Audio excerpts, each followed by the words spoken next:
Peygamberimiz Efendimiz'e hakareti savunarak kararmış kalplerini cesaretlendirmeye çalışanlara cevabı 1442 yıl önce Medine halkının verdiği şekliyle tekrarlayalım.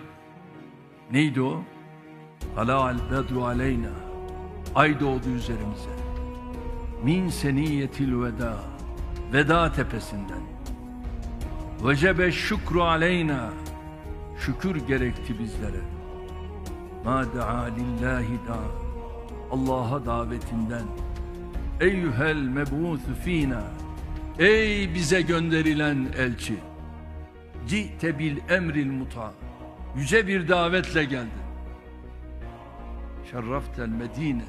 Geldin Medine'ye şeref ver. Merhaben ya hayrada. Merhaba ey sevgili.